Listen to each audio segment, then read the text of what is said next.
Assalamualaikum warahmatullahi wabarakatuh. Neng Inayah yang saya hormati, Bapak Dekan FIB, Pak Bondan yang saya hormati. Kalau Mas Untung itu penggantinya, dekannya masih Pak Bondannya. Jadi Mas Untung itu penggantinya. Ibu Ketua Komunitas Makara yang mirip Dian Sastro, itu bintang film yang memfitnah saya seumur hidup.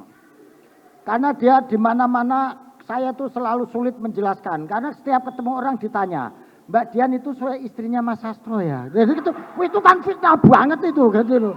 Sehingga saya terpaksa harus selalu menjelaskan bahwa itu bukan istri saya gitu loh. Jadi gimana ya mau dijelaskan kalau ketahuan juga nggak enak gitu ya. Kalau nggak dijelaskan nanti menimbulkan fitnah gitu. Maka supaya diganti Dian Sastrowardoyo gitu kan jelas, bukan Sastro Ngatawi gitu kan. Ya, kemudian Mbak MC yang saya kasihani gitu. Jadi dari tadi itu luar biasa MC-nya ini. Kemudian ada Mas Hakim. Sebelum saya melanjutkan untuk ngomong-ngomong, mari kita bersama-sama berdoa menginginkan cipta sejenak untuk saudara-saudara kita yang ada di Sumatera, di tempat-tempat lain yang sedang terkena musibah. Mudah-mudahan diberi ketabahan, diberi kesabaran, dan diberi keikhlasan untuk menerima musibah ini. Mudah-mudahan diangkat derajatnya, diberi kemudahan dalam kehidupan selanjutnya, tetap sehat walafiat. Kita berdoa sesuai dengan agama dan kepercayaan masing-masing untuk saudara-saudara kita yang terkena musibah. Dan untuk yang umat muslim, mari kita bersama-sama membacakan suratul Fatihah untuk saudara-saudara kita semuanya yang sedang terkena musibah. Ala hadiniyah wa likulli niyatin sholihah. Al-Fatihah.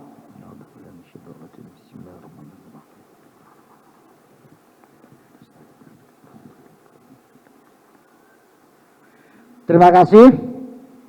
Jadi malam hari ini kita memperingati 16 tahun kepergian Gus Dur. Gus Dur fisiknya pergi, tetapi inspirasi, nilai-nilai, dan semangatnya masih tetap bersama kita. Termasuk cara beliau untuk menghadapi kenyataan sesulit apapun, yaitu melalui humor. Saya kebalikannya Kiai Hakim. Kalau Kiai Hakim menyatakan orang kalau humanis itu mesti humoris. Belum tentu, Mas. Saya balik, orang kalau humoris itu mesti humanis. Sebab orang yang humoris itu akan selalu peduli, care, dan peka terhadap kemanusiaan orang lain.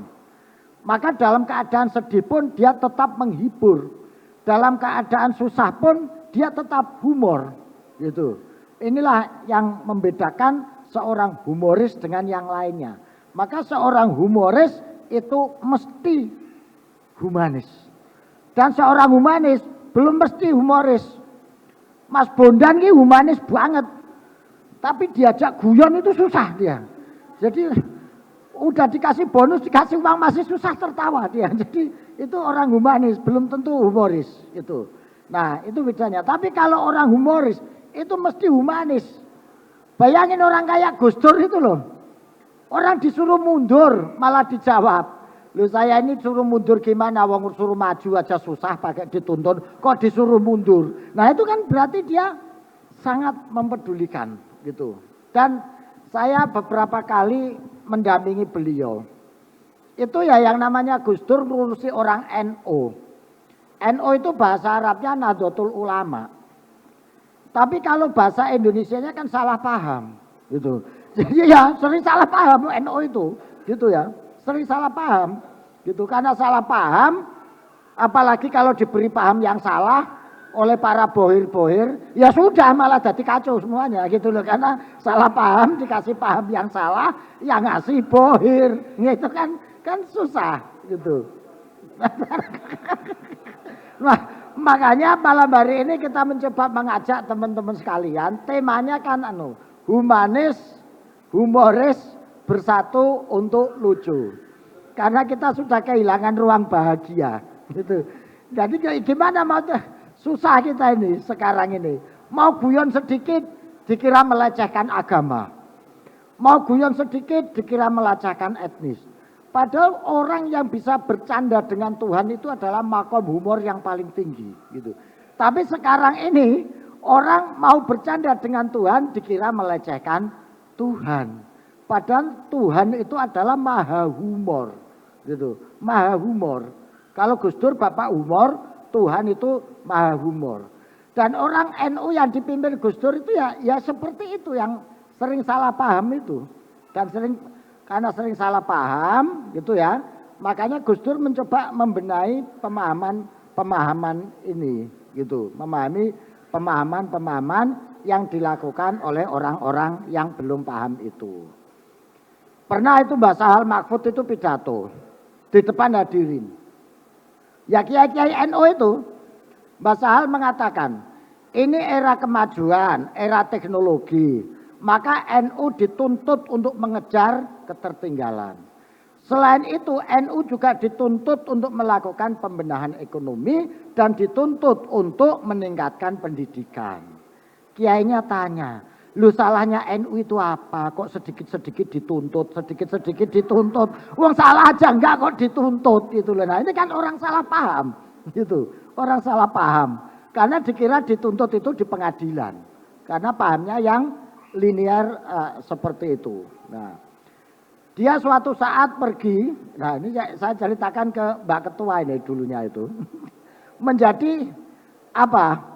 Inspektur upacara di acara apa? Apel akbarnya Banser. Ibu-ibu yang tahu Banser ya, Banser itu ansor yang bagian loreng-loreng itu loh Bu, Banser. Kalau orang Madura mengatakan Banser itu setingkat di atas Hansip, setingkat di bawah Kodim. Nah itu Banser itu. Jadi kalau ditanya apa cak Banser? Oh Bapak Anda tahu Banser itu cak setingkat di atas Kodim, setingkat di atas Hansip, setingkat di bawah Banser gitu. Nah Gus Dur jadi inspektur upacara. Karena inspektur upacara komandannya Banser, lapor. Apel Banser siap dimulai. Gus Dur jawab sebagai inspektur. Kerjakan. Gitu. Ansornya tengok langsung bilang, insya Allah Gus. Gitu. ya itu Banser itu seperti itu. Jadi mau jawab kerjakan gitu tidak berani. Wong namanya kiai masa dibentak-bentak gitu. Jadi begitu Gus Dur jawab kerjakan gitu dia nggak berani. Siap kerjakan. Nggak berani Pak. Jadi begitu Gus Dur jawab kerjakan. Insya Allah Gus. Gitu. Itu bedanya Banser dengan tentara gitu. Nah, itu kejadian tahun 90-an, Pak. 91 92 waktu Gus Dur lagi seru-serunya bertegangan dengan Pak Harto gitu. Nah, persis setelah peristiwa Jenggawah di mana Jember, itu perebutan tanah. Petani-petani diusir gitu ya dengan kekerasan. Nah, dilalah bapaknya Mas Bondan ini yang namanya Bondan juga, Bondan senior gitu ya. Itu mendatangkan Gus Dur untuk apa? Diskusi sarasean di petani-petani yang diusir itu. Gitu. Nah, karena Pak Harto nggak mengendaki, Kodim takut, Koramil takut, akhirnya diskusi itu dibubarkan oleh Kodim, dibubarkan. Karena dibubarkan ya kita nggak jadi diskusi. Nah, yang menarik Kodimnya datang ke dekan. Ke dekannya FISIP, anak-anak FISIP, ya gitu. Bilang ke Kodimnya itu, Kodim ke Pak Dekan. Pak Dekan, ini gimana? Apa nggak tahu kalau Pak Harto ini nggak suka Gus Dur ini? Kenapa kok datangin Gus Dur sebagai penceramah? Lah dekannya itu bilang, lah ya itu Pak masalahnya.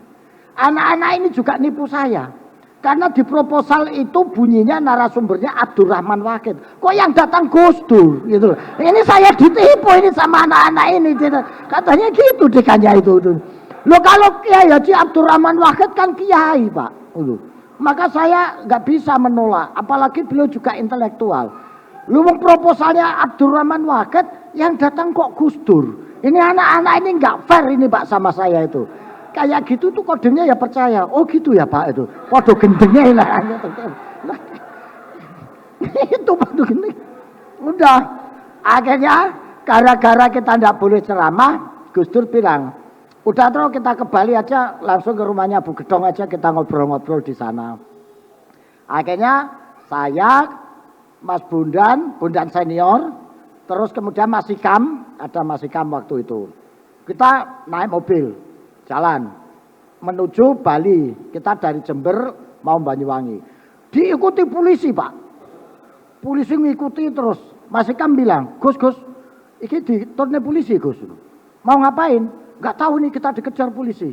Sampai di pinggir kota, Gus Dur bilang, udah kita berhenti. Wah, begitu kita berhenti, kita udah siap semua itu posisinya.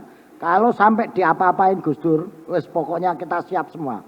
Gus Dur di depan, sini Mas Bundan, sini Hikam, saya di jok belakang. Begitu berhenti, gitu ya, kita siap semua. Gus Dur buka pintu, langsung teriak, ada apa? Gitu. Polisinya langsung bilang, saya belum salaman Gus dari tadi. Astagfirullahaladzim. Kita juga cucuk kali salaman. Jadi ternyata dia ngejar itu pengen salaman. Gitu. Saya belum salaman Gus, mohon doanya Gus gitu tuh. Lo kok nggak tadi salamannya di sana? Tadi ada komandannya Gus, saya nggak. Nah, ilah. Itu kayaknya ditulis di bukunya Mas Ikam itu. Jadi ngejar itu gara-gara pengen salaman gitu loh. Nah itulah masyarakat itu ya seperti itu. Kadang keinginan atasan itu nggak sesuai dengan keinginan orang bawahan. Gitu.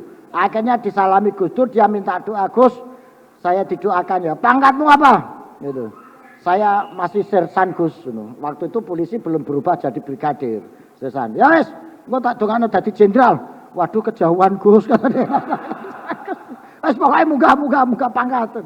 Nah itu akhirnya kita jalan lah ke Bali gitu. Sama-sama Gus Dur ya.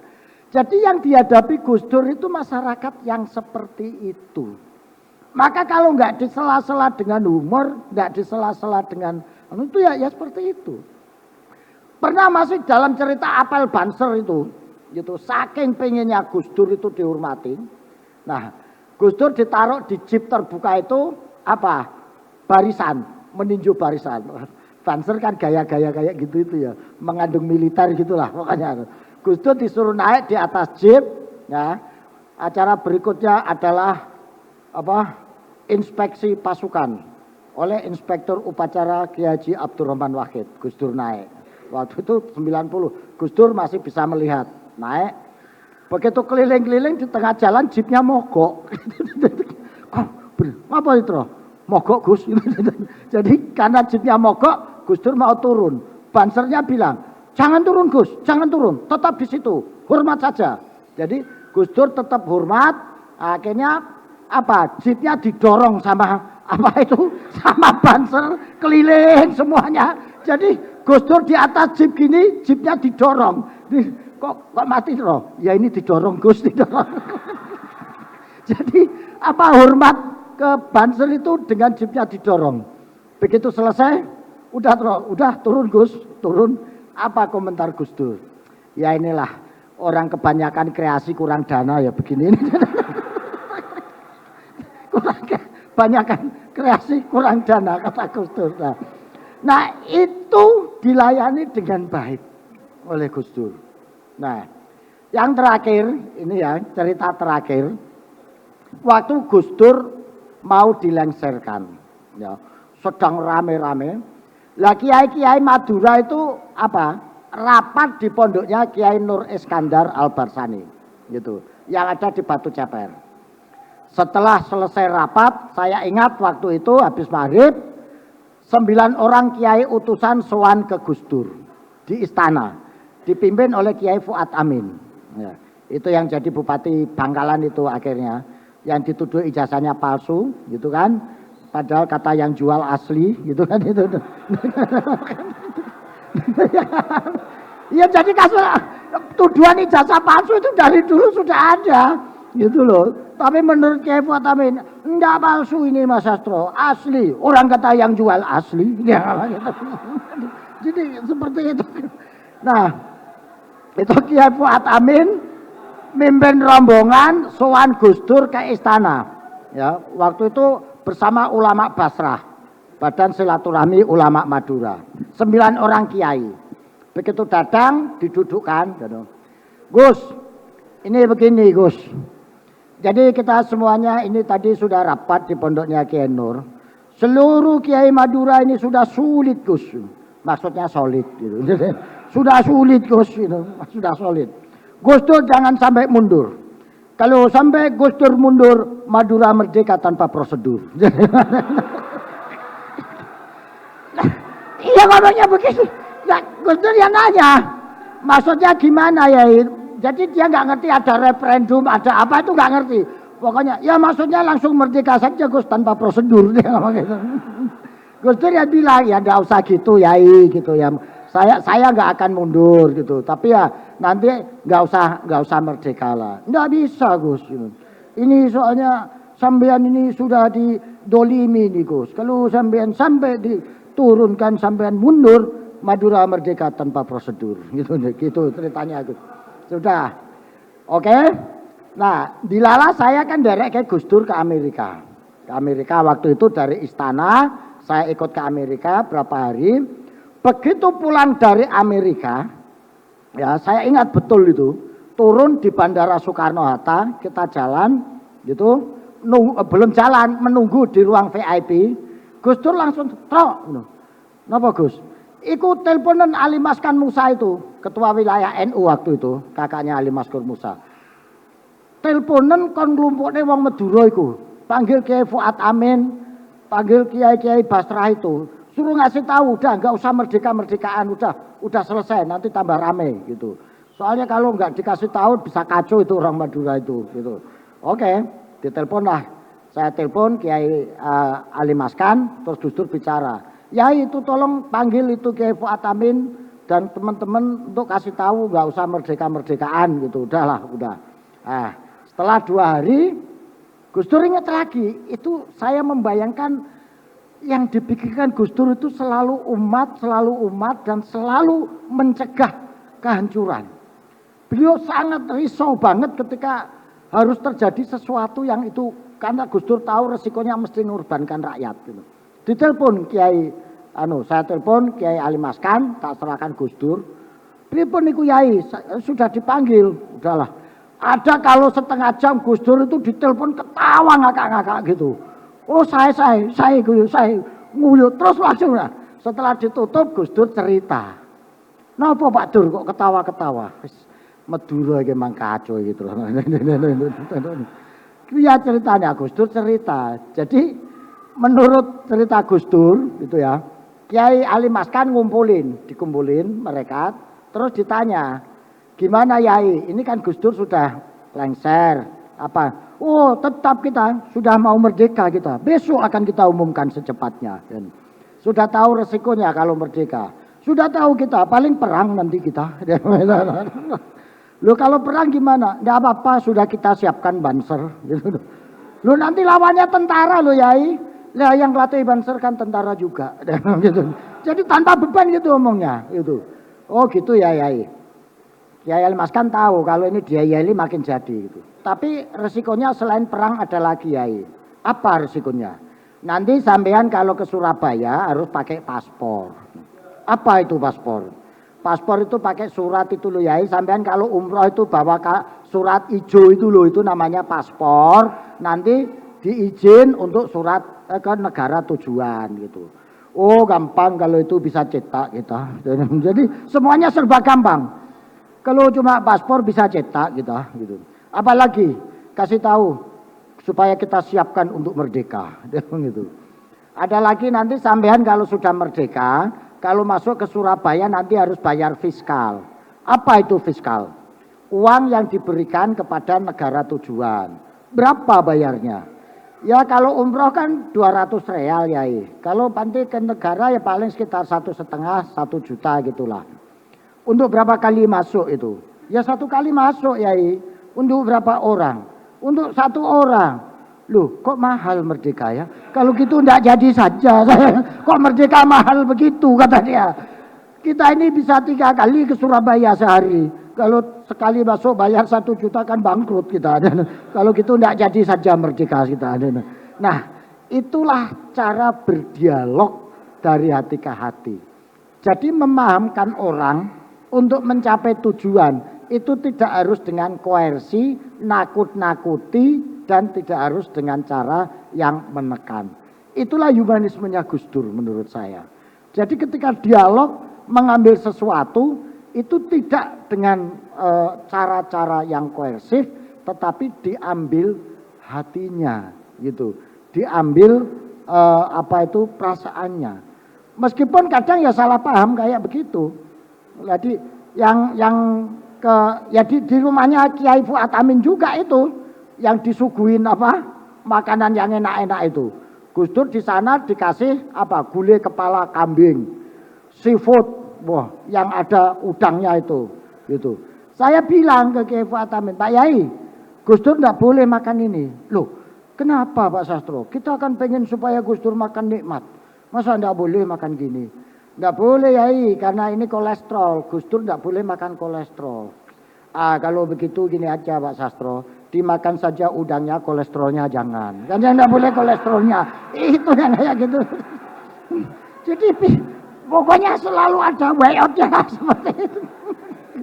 Nah, jadi itu bagi saya komunikasi yang luar biasa yang dilakukan oleh Gus Dur untuk bukan untuk merendahkan, tetapi untuk mengambil hatinya supaya tujuannya bisa tercapai. Maka sebetulnya humor bagi Gus Dur adalah komunikasi yang bisa diterima secara enjoy dan fun tanpa harus berniat menghibur, meskipun hakikatnya itu sudah menghibur. Itu kalau surur walayinatil qulub.